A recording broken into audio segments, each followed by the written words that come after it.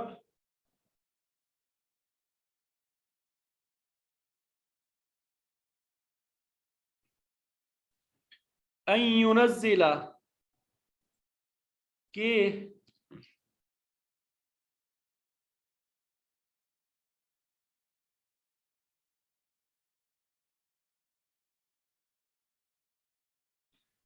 ان ينزل کہ وہ نازل کر دے علینا ہمارے اوپر مائدتن ایک دسترخوان من السماء آسمان سے قال تو کہا اتقوا اللہ اللہ سے ڈرو ان کنتم اگر تم ہو مؤمنین ایمان لانے والے. یہ جب حواریوں نے کہا کہ اے عیسیٰ ابن مریم کیا آپ کا رب اس بات کی قدرت رکھتا ہے کہ ہم پر آسمان سے ایک دسترخوان نازل کر دے تو انہوں نے کہا کہ اللہ سے ڈرو اگر تم ایمان لانے والے ہو لیکن اگر تم مومن ہو تو اس طرح تقاضا کرنے سے ڈرو اللہ تعالیٰ سے ڈرو اس طرح تقاضے مت کرو اس طرح کے تقاضے مت کرو. قالوا تو انہوں نے کہا وہ کہنے لگے نرید ہم چاہتے ہیں ان نأکلا کہ ہم کھائے منہا اس میں سے وتطمئن اور مطمئن ہو جائے قلوبنا ہمارے دل ونعلم اور ہم جان لے ان قد صدقتنا کہ یقیناً تو نے ہم سے سچ کہا ان قد صدقتنا تو نے ہم سے سچ کہا ونکون اور ہم ہو جائیں علیہا اس پر من الشاہدین گواہی دینے والوں میں. تو قالو وہ کیا کہنے لگے کہ ہم چاہتے ہیں کہ ہم اس میں سے کھائیں اور ہمارے دل مطمئن ہو جائے اور ہم جان لیں کہ آپ نے ہم سے سچ فرمایا ہے اور ہم اس پر گواہ بن جائیں.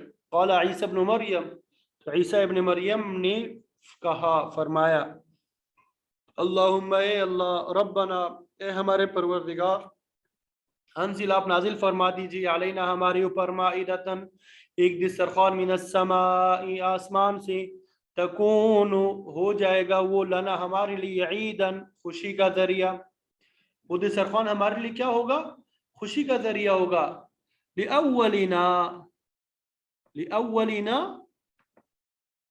ہمارے پہلوں کے لیے